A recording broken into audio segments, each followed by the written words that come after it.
Good morning, Idaho. Hope you're having a wonderful morning, afternoon, or evening, depending on when you're listening to this. Welcome to the Local Yokel Idaho podcast, where we talk about what is going on in the wonderful state of Idaho. Today, I'll be talking about a company that is helping farmers markets happen all year, plus a story about hemp, the Idaho Botanical Gardens, and loads of other Idaho news.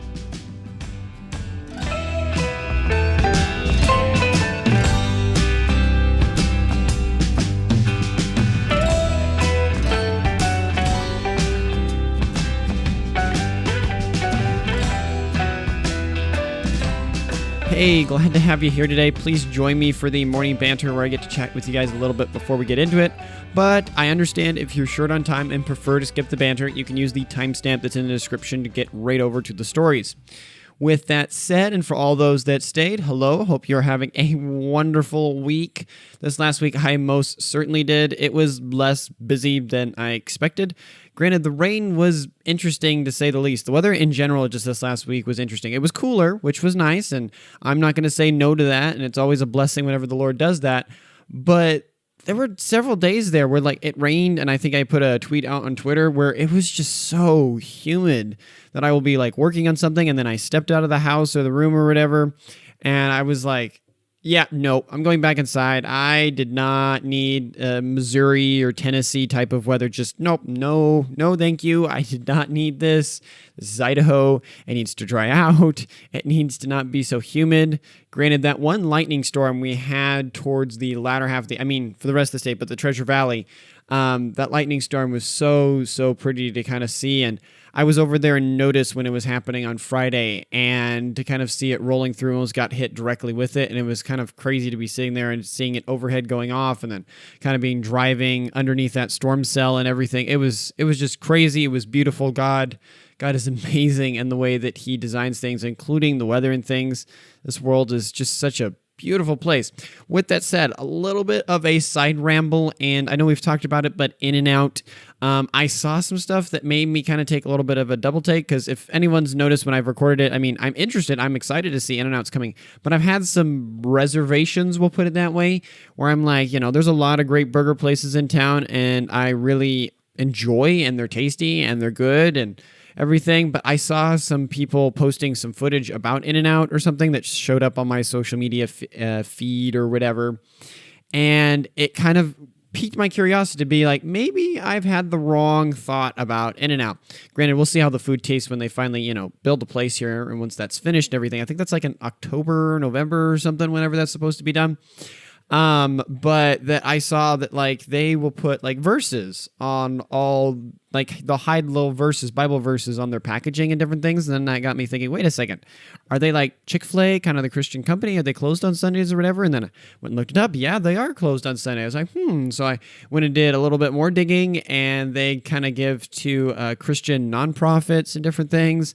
And I was kind of sitting there being like, because for the person who's not a Christian out there, and I think you can understand, bear with me as I try to articulate this. I really, truly believe that how you spend your money is a form of voting. There's voting at the booth when you go and you cast your ballot, and you say who you want to represent you and who you want at the legislature and who you want to be your president or whatever. That's a form of voting. Another form of voting is your actions. What do you do with your actions?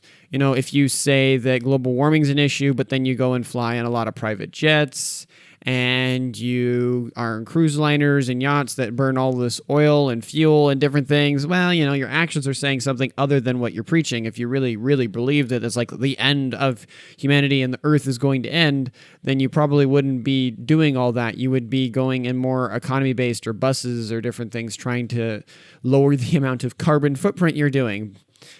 And then the third is voting with your money. Voting with your money. So you got, you've got the pen, you've got your actions, and then you've got your money that you vote with. And I think the money part is one of the easiest for anyone to do, and it can be the most powerful, especially in American society, that if there's something you support and something you don't support, then you can vote accordingly with your money, where you spend it on certain companies that are founded on certain morals and other companies that are founded on other morals. And I personally, I'm a Christian, And even if you're not a Christian, I would argue that the belief system of the Christian faith has produced societies around the world that look out for the betterment of their fellow man more than themselves. We are all sinners in need of a Savior, and that Christ loved us when we didn't love him, right? And this type of logic that kind of goes with it. And so to see companies, Chick-fil-A being the most prominent one, but I didn't know it about In-N-Out that they're more of like a Christian company, kind of got me excited to be like, I might actually, I'm a little bit more curious and a little bit more excited to try it. I really hope the food tastes good, because if it's really good taste in food, and I know I've heard people, go up and down, but then again, there's a lot of great local places, and I've had a lot of different foods, so it'll be interesting to see how they stack up. If they have really good food, I might actually make them my main kind of staple for going to get burgers and different things and stuff. Even though it's a Californian chain, I know for all the Idahoans out there, you're probably a little mad. Maybe, I don't know. What are you doing? Support an Idaho company. But it'll be interesting. I will admit, the one drawback I did kind of see when I was like doing some more in-depth research beyond just a glance and talking about it, was that sadly, unlike Chick-fil-A, who in my opinion, hands down, has the best mobile app, like Zupa's, I haven't used their new app or whatever that they have out or whatever, but Zupa's, I think, hands down, has had like the worst app I've ever used for a restaurant. Burger King kind of sits in the middle. I think McDonald's probably has one. I've never used it because I don't go to McDonald's. But Chick-fil-A, hands down, has, in my opinion, one of the best apps. It moves fluently, smoothly, and I've rarely, if ever, had issues with it. But side note, In-N-Out doesn't actually have an app. They have like a locator app, so you can like figure out where In-N-Outs are. But I don't know why you would download that when you have like Google Maps and different things and stuff. But that's a little bit of a sad thing. I personally love the ability to kind of open my phone real quick. I can place an order, drive up, say it's for Tyler or whatever, and the drive-through, and it just saves everyone a ton of time rather than me sitting there over the person's like speaker or with Chick-fil-A trying to talk to a person and tell them, and then I'm trying to pay them, and then, there's the line that's kind of backing up and everything. If I'm ordering on my phone, I just come up, I tell them the name, they verify the order, and then everything's just nice and smooth. I love when things run smoothly and everything just kind of clicks together as it should. You know what I mean? But that's a little sad that they don't have that. Maybe they will in the future, wink, wink. But in any case, it will be very interesting to see on the In-N-Out thing. And then kind of touching on a podcast-related thing here. For those of you that watched the event episode this last week in the video version, not the audio version, so like on YouTube or on Rumble, you may have noticed some new kind of graphics and stuff. That's kind of the result of my new software, getting a little bit more comfortable with it, getting a little bit more fluent. So there's more visual elements that are going on there. Like there's a transcription, and then, I have a title that kind of fades in and out for each area. I'm hoping to kind of have a banner that will show up for each story or event that I'm talking about, so it helps kind of break it up a little bit and add some more detail. Hopefully you guys like that. I was really excited about it. I know it looks like really minor things, but the level of work sometimes that goes into getting to these points and stuff, I was just like, yes, I have it. Just some really cool things. If you haven't watched the video version, I'd say go over and check it out and let me know on Twitter or email what you thought about it, or if you have some ideas to maybe improve it or, different things to add on to it, because constantly taking input and advice from you guys at the end of the day, because, it's your podcast just as much as it is mine. I'm trying to make content that you guys enjoy, and your guys' input goes a long way for helping me know what type of content to make for y'all. But yeah, in any case, getting more comfortable with that software. Some of those things that I'm doing with the event episode, once it gets comfortable enough, they'll probably move over, not probably, they will move over to the main podcast to have more detail. I know the provider that I currently use for the podcast, which is, well, it was Anchor, but now it's Spotify, allows me to upload a video form. So I might actually end up having video posted for all the podcast stuff. But then, depending on the platform that you're viewing it on, the RSS feed or your podcast apps or whatever, you might not be able to see the video and stuff. That's my hope, because it kind of streamlines the upload and editing process and different things. But yeah, cool things coming. Also, some stuff I can't quite get into, but just to kind of let you guys know, I'll probably make a video if some of this stuff does pan out, but there may be some rather large changes coming to the channel. The podcast will still be here. I'm not saying anything like that, but some definite larger changes are going to be coming on the horizon here soon. I'll probably be recording kind of a little bit of a bonus episode and sending that guys out to you, or sending a tweet out on Twitter or something like that. But there are some definite changes coming, and I think there'll be changes that will be super beneficial for the podcast, but there'll be definitely a bit of a learning curve in that period as it's trying to me figure out everything, but we'll see. Just wait for that video. I should have a video or episode that'll come out this week, maybe explaining that if those things do happen. But in any case, that wraps me up for the morning banter here. Let's get into the news stories and things going on in Idaho this last week.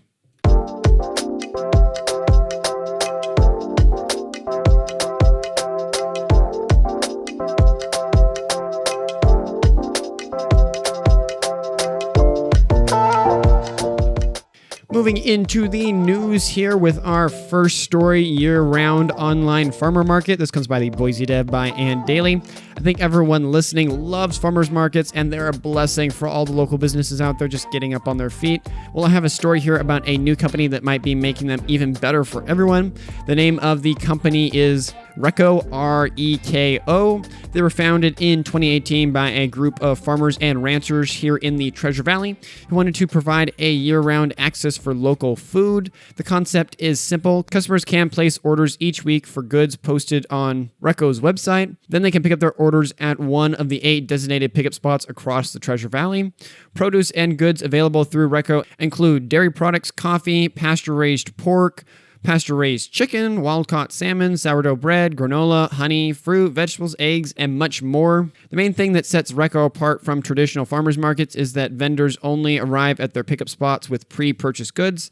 This makes the pickup process quicker and easier for everyone involved. Reko looks to be a great way to support local farmers and ranchers and to get their goods into your hands 52 weeks a year. Which, I know the online world has existed, and I'm surprised something like this already hasn't happened. I mean, I know you had like Craigslist, and there was kind of Facebook Marketplace, or not in the past tense. I mean, it still exists, shall we say. But they never really kind of took off with this type of format, I guess, that, I've known some people that have had Instagram pages and they kind of use that for their sales and stuff, but it's interesting to see like a website or a site that all they specialize in is trying to focus on local farmers. It's also really cool to hear that it is a fully like in the Treasure Valley type of thing, that it was started here. I always love to see that when there's something happening here in Idaho that has been created and helping people. I know for myself, that has been kind of a little bit of a stickler that like when you go to the farmer's market, for me anyways, and I love farmer's market, don't get me wrong, I love them. But when you go, you're like, well, there was that vendor that week and this vendor that week. You really can't like treat it as much like you would a grocery store. They're like, okay, cool, I'm out of eggs, I'm out of milk, or I'm out of whatever. And then you decide to go to the farmer's market to pick it up because each week it's kind of cycling. Whether something like this, the app is being like, hey, we're a bridge. I'm guessing they probably take a small commission off it or a small charge to the provider, but we connect you with local farmers and different people, and thus then you don't have to worry about, are they going to be there that day? Are they not going to be there? No, you can put your order in. Once they're ready for a pickup, you go to the set location, you grab it, pick it up, and you're done, and it's already paid for and taken care of. I could see with produce, though, that could be a little bit more of a difficulty because I know some people, including myself, I really like the ability to kind of go and look through the produce and be like, okay, yeah, I am buying a pound of corn or a pound of whatever, but I still kind of want to pick and choose out what I want and to kind of test it and know what's ripe and what's not. I could hear the person counter and then be like, well, the farmer and producer, they're going to know way better than you if it's ripe or not for the average consumer. And I guess there's some point to that, but I don't know. I really do enjoy being able to kind of do that when you're picking out fruits and vegetables and stuff. So I think for other things like, they're talking about here, dairy products, coffee, pork, chicken, meats, and different type of things, breads, it's not going to be as bad. But when you're getting into the realm of like vegetables and fruits and stuff, people kind of like to use their own judgment to kind of pick it out. I'll be curious to go look at this app. I may end up using it. If I do, I'll chat about it on here or at least post something on Twitter. But a really cool resource to know about that's an Idaho-based thing that allows you to kind of have those farmers markets all year long. Because I know I've had some friends like, oh, I love the farmers market. And then winter comes around and they're like, I guess back to the grocery store. I just not going to be able to grab the things I usually want. But this kind of allows it to be like, no, you can have this all year. You can have that experience. Granted, local things, you're probably not going to get the same vegetables because, they're getting produced during the summer and fall and different things, but definitely a wonderful resource to know about. Now moving into our next story and keeping with the grocery store theme and produce, more problems for the Kroger and Albertsons merger. This comes by the Boise Deb by Donde. Here's a little bit of an update on the Kroger and Albertsons merger that is trying to happen. This last week, several secretaries of state urged the Biden administration to block Kroger's acquisition of Albertsons. The secretaries, who are all Democrats, wrote a joint letter to the head of the Federal Trade Commission urging action on the merger. They expressed concern that the merger would lead to higher prices for consumers and less competition in the grocery industry. They also argued that the merger would hurt small businesses and farmers. The FTC is currently investigating the merger, and Kroger said that it is working with them on a plan to shed stores to get the deal done. All that to say, the Secretary of State's letter is the latest sign of a growing opposition to the merger. A consumer lawsuit is also seeking to block the deal, and the Arizona Attorney General is probing the merger. Albertsons and Kroger have defended the merger, arguing that it will lower prices and provide consumer benefits. The deal is valued at just more than $25 billion and will create a company with over 5,000 stores nationwide.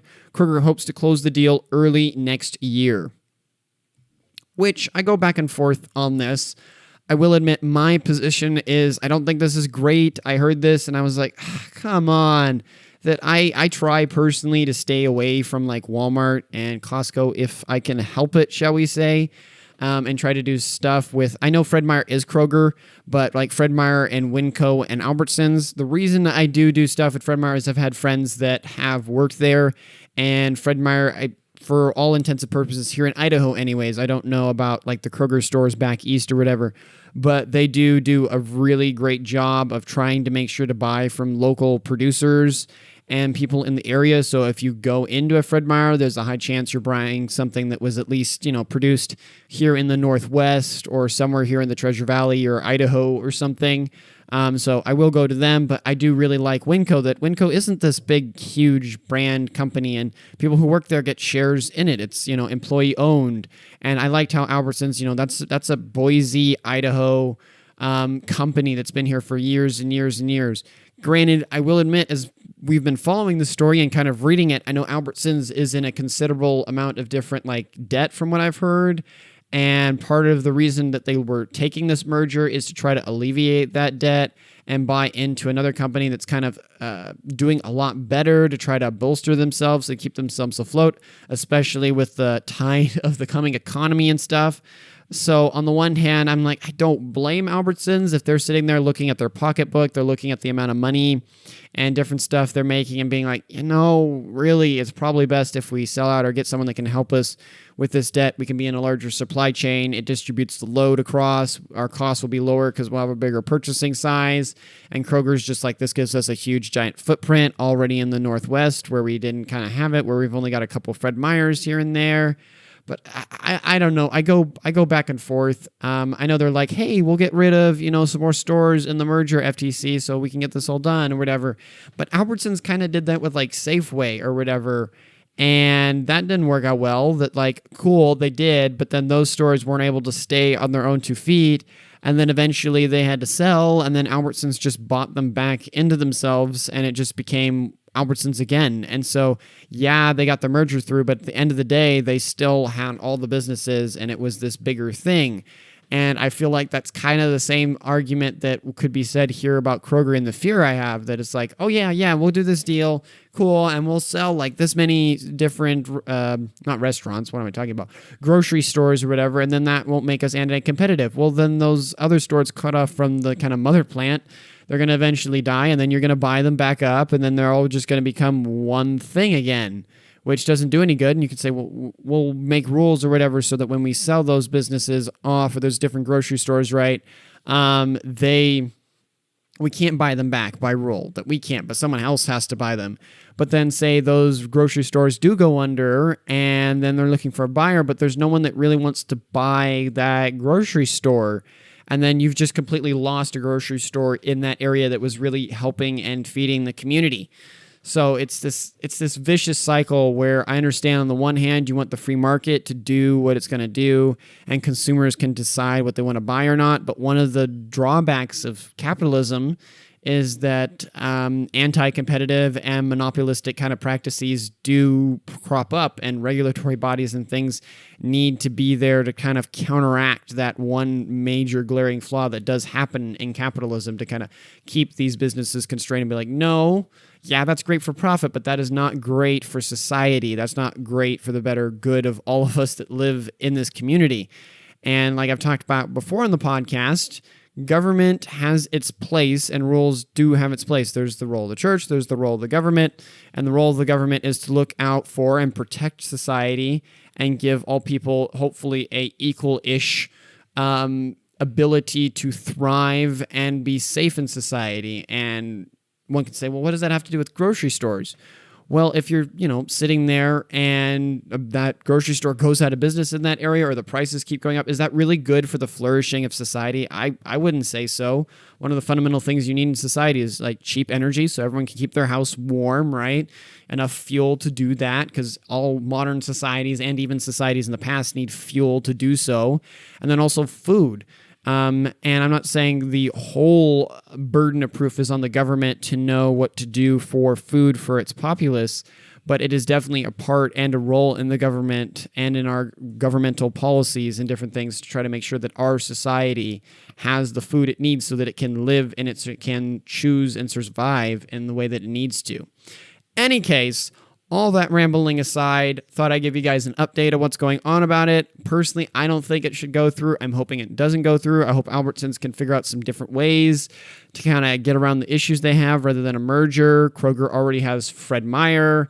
I don't think they need another business in the Treasure Valley to go underneath their umbrella again. It'll just cost me to probably go to Winco more. But in any case, just an update. We'll see where this continues to go. This next one here kind of transitions us a little bit into the political realm. Boise school board member holds position while not in Idaho. This comes by KTVB7 by Emily White. A very, very interesting story out of Boise and its school board. Some of you may remember him, some may not. Shiva Rajbandari, hopefully I said that right, who is the first student ever to win a school board election in Idaho, is preparing to attend the University of North Carolina at Chaplain Hill. With that said, he still plans to stay on the school board, but some people in Boise are concerned about his ability to be effective in his board position. He can do this because his parents still live here in Boise, thus his technical residence is still here, allowing him to stay on the board. Also, Rajbandari ran on the campaign promise that he would serve the full length of his 2-year term unless he could be replaced by another student. He believes that students deserve representation on the school board and that there is no one who can represent student interests better than a student on the board. However, some board members are concerned about Rajbandari's ability to be effective in his board position while attending university across the country.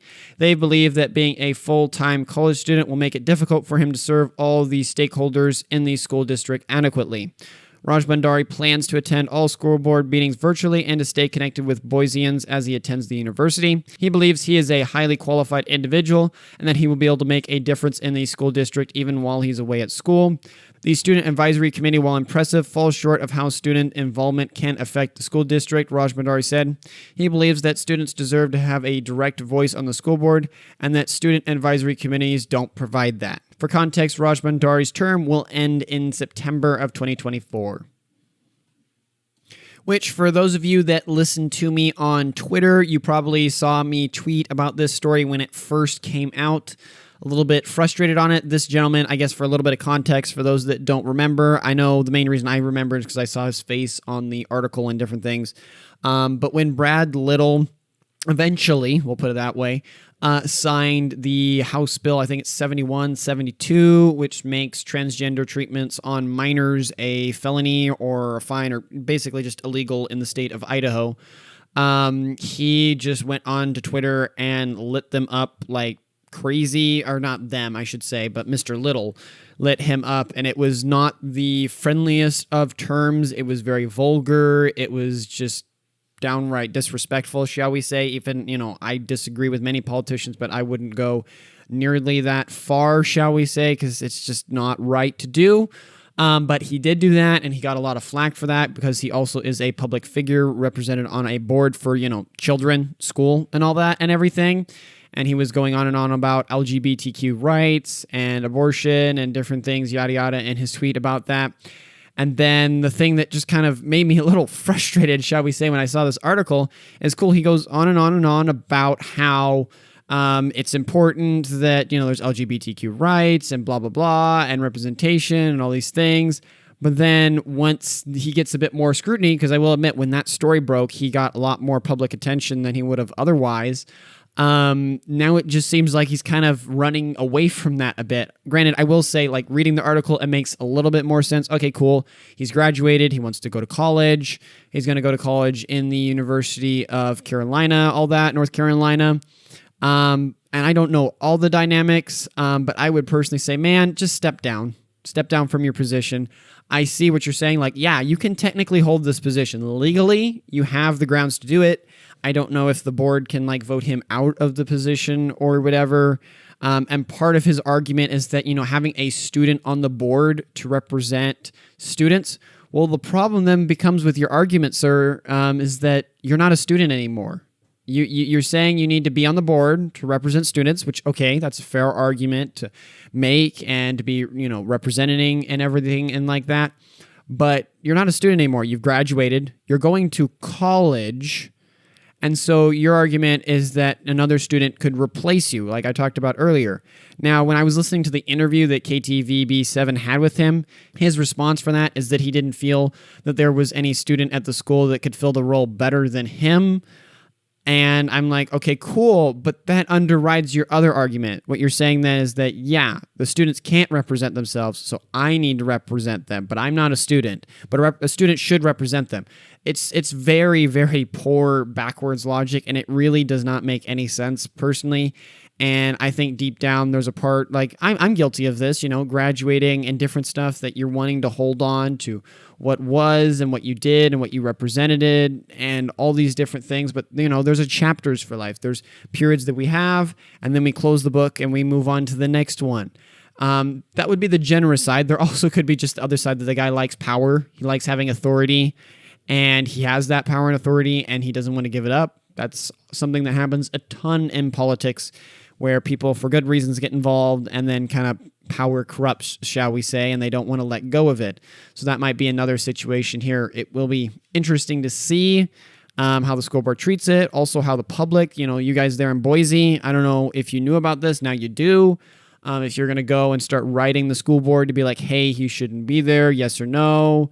His argument is, other school board members and different stuff have jobs and careers and stuff, so why shouldn't I? And that's fair, but it kind of underrides your whole argument of why you were voted into that position originally for being a student. And also, yeah, all those other people have jobs, but they also stay in the state of Idaho, and they're regularly at the school and doing things here in Idaho, and they can properly represent those that they are standing for, because, representation and all that and everything. But enough of that. In any case, just something interesting to see. I think his logic is very poor. It will be interesting to see how the people of Boise respond and the school board goes forward with dealing with this. And the article, they did say that they are currently discussing that and trying to figure out what they're going to do on it, if they're going to let it stand or not. But moving on to our next story, kind of staying in the politics, but coming back to plants as well. Idaho, Rexburg, and hemp. This comes by the East Idaho News by Renton Nelson. So over in the Rexburg area, a new industrial hemp plant has opened up in Thornton, Idaho. The plant, owned by Winfield Global Holdings, will process locally grown hemp into a variety of products, including industrial plastics, animal bedding, and construction materials. The plant is expected to create between 20 to 25 new jobs in the area. The founder and CEO, John Reeds, says he sees a lot of potential for future growth in the hemp industry, and he hopes to create a large ecosystem in eastern Idaho that includes grain, seed production, installation suppliers, and other businesses. One of the farmer that supplies hemp to the plant is Tristan Sponsler. Sponsler says he is drawn to the hemp industry because it is a new ag crop for Idaho and it helps him combat inflation. He harvests about 560 acres of hemp annually, making him the largest grower in the state. The plant is expected to process up to 30 tons of material daily. The hemp is broken down, separated, and cleaned before it is turned into various products. Reed says he is excited about bringing new jobs to the area and to help grow the hemp industry in Idaho. He believes that hemp has the potential to be a major economic driver for the state.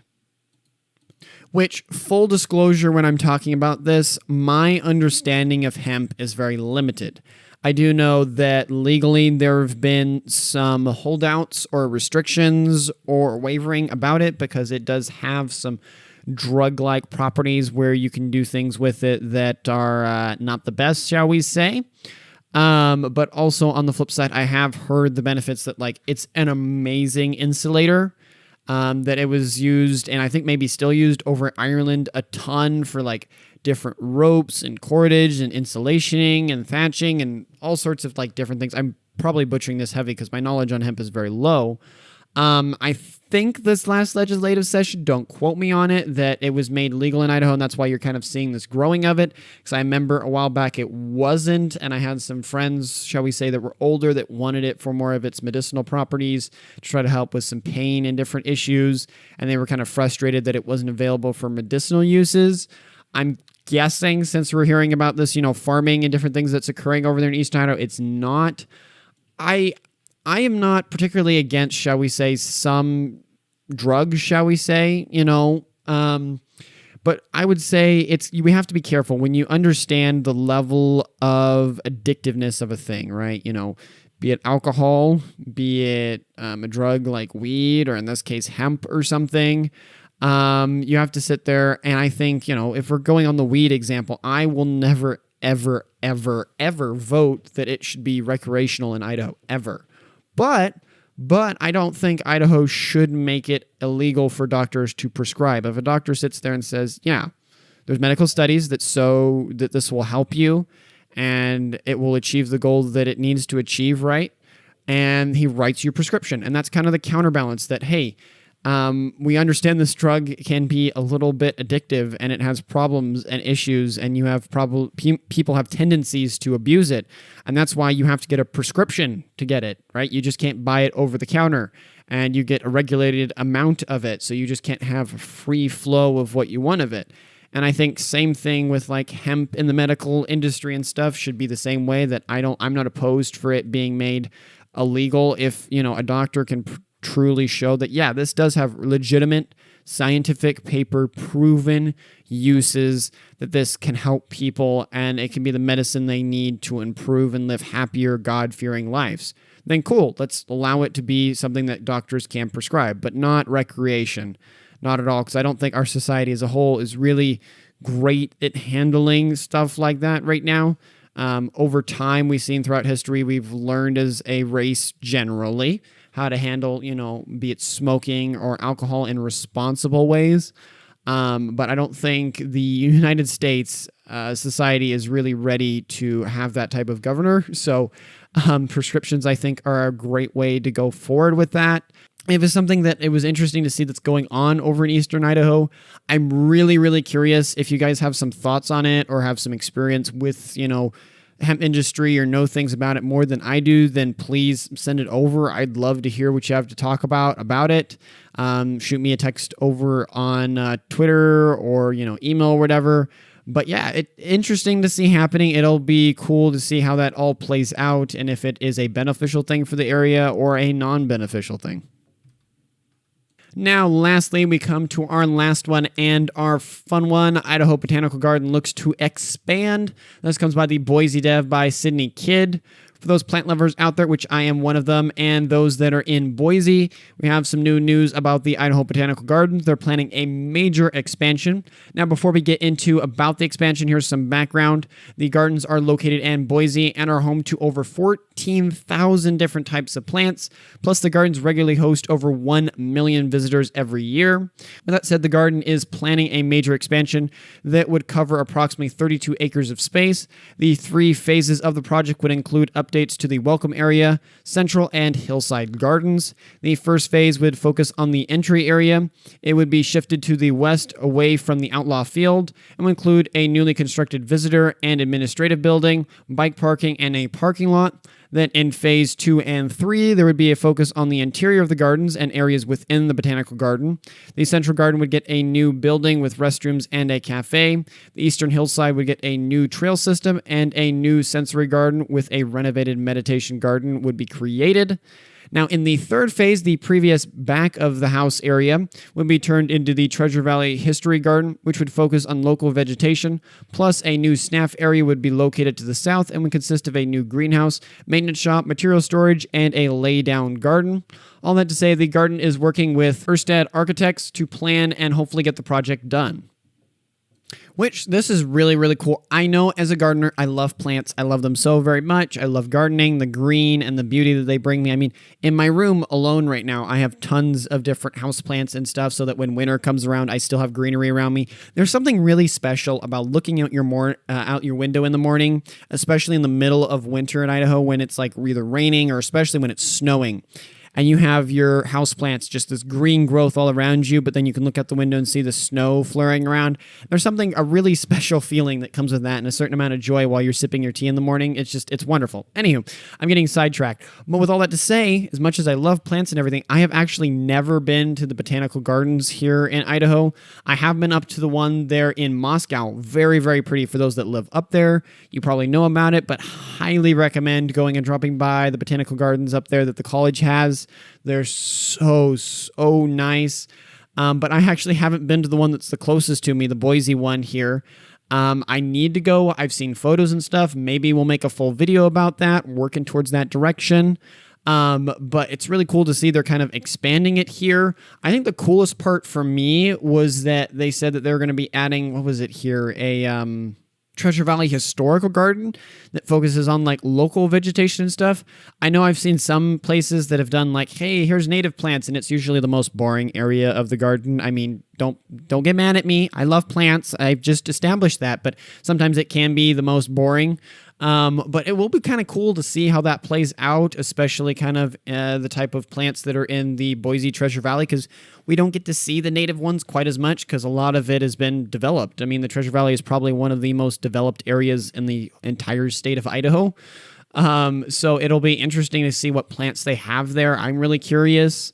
It's also cool that they're adding kind of a little bit more of a rest area. The cafe idea, that really perked my ears up. The idea that I could go into the gardens and then, with a friend or someone, and there could be a cafe with nice food and stuff, and you're in this beautiful manicured type of garden area with these wonderful plants that are just taken care of to perfection, and you can have some food and enjoy. Oh, that just sounds wonderful. Hopefully I don't know if it'll be something where you have to pay to get into the gardens and then the cafe, or if the cafe is going to be like, hey, on the outskirts of the garden, and then you pay for it, but then you can kind of like look into the garden. But if you really, really want to go, you have to like pay for it. I don't know how that's quite going to work. I also was blown away. I didn't know that they have like 14,000 different types of plants and they get about 1 million visitors. I did not know that number was that high. I guess there's a lot of garden lovers that either travel through Idaho or at least live here, shall we say, and love to drop by there. I've heard really good things about it, and I should definitely go, and it'll be interesting to see as this progresses. Hopefully, they've got all the funding figured out, and the zoning approvals and everything will get approved for them, so they'll be able to do that.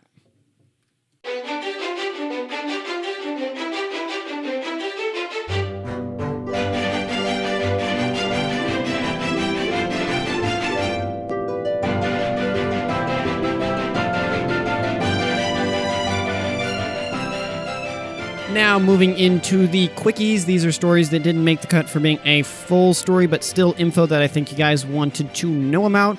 First story here is cheaper gas from Intermountain Gas. This comes by the Boise Deb by Gretchen Parsons. So some good news for those that use a lot of natural gas for their homes. Intermountain Gas appears to be lowering prices here soon. The company has filed to decrease monthly prices with Idaho Public Utilities Commission.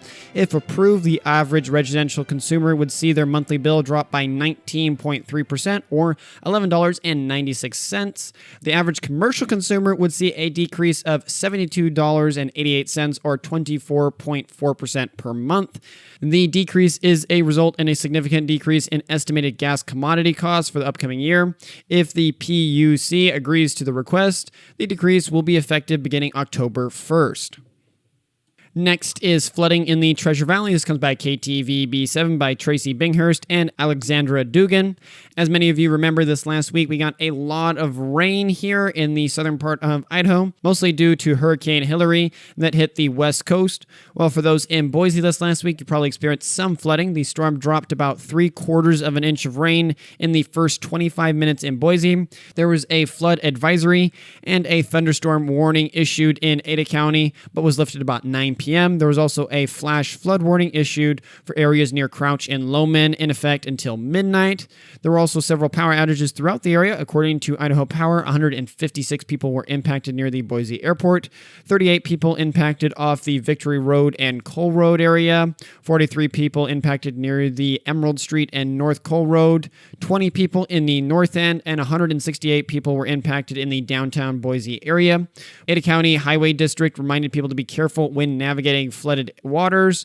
Also, Boise State University issued an alert at 8:15 p.m. telling students that the storm caused flooding on campus and asked students to remain indoors. The university issued another alert just before 9 p.m. telling students that lightning hazards had passed, but flooding was still happening on campus grounds and advising people to avoid the University, Lincoln, Earl, and surrounding intersections.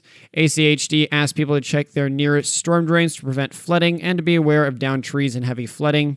They also asked people to report to them any flooding-related issues that have happened to them. Continuing on and keeping with the theme of storm-related issues, storms cause problem for Idaho hop farmers. This comes by KTVB7 by Hector Mendez. So some news from the town of Wilder related to the storms we've been having and hops. This last week, the heavy rains and gusty winds caused major damage to hop farms in Idaho. The Idaho Hop Growers Commission said there were a few hop farms that were quite badly hit by the storm, specifically one in Wilder, where a huge section of a hop field completely came down. One of the farms in question is the Walmunster Farms, which is managed by Kevin Walmunster. He said the rain and wind caused the wires, cables, and wooden poles in his hop field to snap. In total, it caused 34 acres of his 100-acre field to collapse. He said once the hops touch the wet soil, quote, the clock starts ticking, end quote. This means that harvesting these plants will have to start a lot sooner than expected. Walmunster went on to say that he is not sure how much of an impact the storm will have on his crops, but he estimates he could or has lost about 10 to 20% of his harvest, plus the cleanup of the aftermath will add an extra amount of work for his crew. Walmunster said it could take about 5 or 6 days to finish. Despite the damage, Walmunster says he is grateful that no one was injured in the storm. He also said he is taking it one day at a time and will make do with what he has. For some background and just for some fun knowledge, Idaho ranks second for hop production in the United States, and most of Idaho's hops are grown in the southwestern part of the state around Wilder. Moving into some more positive news, Rexburg gets a Goodwill. This comes with East Idaho News by Mary Boyle.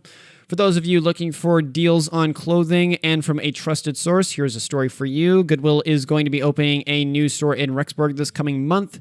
The store will be located at 125 Valley River Drive and will have a 6,500 square foot sales floor. It will employ about 10 to 15 people, all of whom are from Rexburg and the surrounding areas. For context, Goodwill is a nonprofit organization that provides job training and other services to people in need. The Rexburg location will offer career coaching services, which will help team members, quote, navigate their career and enhance their job satisfaction and success. Goodwill will accept donations of household items and clothing. Donation hours are Monday through Friday from 11 a.m. to 4 p.m. Once the store opens, drop-off hours will be Monday through Saturday from 10 a.m. to 6 p.m. and Sunday from 11 a.m. to 5 p.m. As for the grand opening, it will be on September 7th at 9 a.m., and there will be a ribbon-cutting ceremony with the Rexburg Chamber of Commerce at 8:45 a.m. The first 75 customers through the door will get a special gift. During the grand opening weekend, shoppers can enter to win one of 5 $100 gift cards they can use at the new Rexburg locations. Winners will be drawn on September 11th. Keeping with new businesses coming to Eastern Idaho, Idaho Falls Arby is back. This comes by the East Idaho News by Nate Eaton. An update for those Arby fast food lovers. The Arby's at the 17th Street and Channel Way in Idaho Falls is back open after 6 weeks of renovation. The fast food location near the Grand Teton Mall closed on July 25th for major renovations inside and outside the restaurant. Amanda Rowley, one of the restaurant owners, says that Arby requires them to do a full remodel every 20 years. Quote, "We gave it a complete makeover. It's lighter and brighter, and our customers are going to feel that it's way more open," end quote. The 17th Street location opened to the public on Monday with a full menu being offered. For a limited time, boneless wings and hush puppies are also being served. Riley and her parents also own the Arby's on the Broadway Avenue in Idaho Falls. The restaurant was renovated about 6 years ago as well. Moving on to some other delicious meat, we have the honey-baked ham comes to Eastern Idaho. This comes by East Idaho News by Rhett Nelson. For those of you who love pig with all the amazing flavors it has to offer and live in Eastern Idaho, you may want to turn up the volume on this story. Honey-Baked Hams, a Georgia-based company, is opening a permanent location in Idaho Falls this fall. The new store will be located at 3500 South 25th East Suite 1 and is slated to open in the first or second week of November. It will be the second honey-baked ham store in Idaho, with the first one located in Boise. With this, the company is looking to add 60 stores to its nationwide footprint, and Idaho Falls is a place they feel they can thrive. For context, Honey Baked Hams is known for its hardwood smoked spiral cut ham with sweet, crunchy glaze. They also offer more than just pork products. They have smoked and roasted turkey breast, frozen side dishes, desserts, also with a full line of lunch and catering options. The very first Honey Baked Ham store opened in 1957 in Detroit, Michigan. The company was founded by Harry Honselar, who had an idea for a new way to cut ham. Honselar's invention continued to evolve, and the business grew throughout Michigan. It ultimately became a nationwide franchise with 440 locations across the U.S. But coming back to Idaho, the franchisees of the Idaho Falls store are John and Zena Choarmark. Hopefully I got that last name right. Scott Tem, the company's franchise sale development manager, is thrilled to bring new jobs to the area and contribute to the local community. He's excited for customers in this neck of the woods to experience the honey-baked happiness. Quote, "We're always excited to see a honey-baked ham store come into an area that didn't currently have one," end quote. Next, and coming back to the Treasure Valley area, we have Caldwell SWAT respond to road rage case. This comes by KTV B7 by staff. We've talked about road rage in Canyon County a month or two ago, but this last week there was an acute incident. A 25-year-old man was arrested at his home without incident or force. He was charged with 3 counts of aggravated assault, malicious injury to property, and unlawful discharge of a weapon into an occupied vehicle. The shooting occurred on August 20th at the intersection of Karcher Road and Florida Avenue. The victim was driving with their family when he pulled up next to them and started yelling. He then fired multiple rounds at their vehicles, but no one was injured. The man fled the scene, but he was later arrested by the Caldwell Police SWAT and detectives. The firearm and the vehicle are believed to be used during the shooting were recovered. The Caldwell Police Chief Rex Ingram praised the work of his detectives and SWAT team, saying that they, quote, "safely apprehended their predator without using any force," end quote. He also thanked the community for their support during the investigation. Ingram said that anyone who commits a violent crime in Caldwell will be found and brought to justice. He also said that the police department is continuing to investigate other recent acts of violence in the city, end quote. And closing us out here for the Quickies and the podcast, we have another one going back over to Eastern Idaho. Gastro Pub new in downtown Idaho Falls. This comes by the East Idaho News by Rhett Nelson. For those in Idaho Falls, rejoice. There's a new pub coming to Idaho Falls. It is called the Sully's Gastro Pub, and it will be taking over the space formerly occupied by the Happy Chinese Restaurant. The new restaurant is owned by Jeff and Christy Sullivan, who also own Sully's Lunchbox food truck.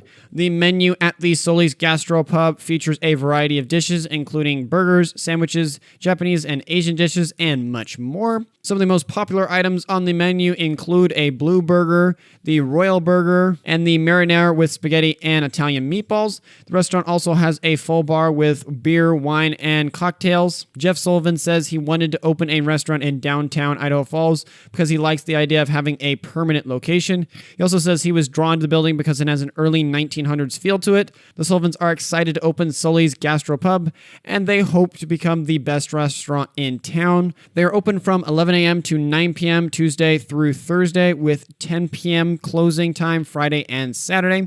They're also hoping to offer a brunch menu on Sunday in the near future.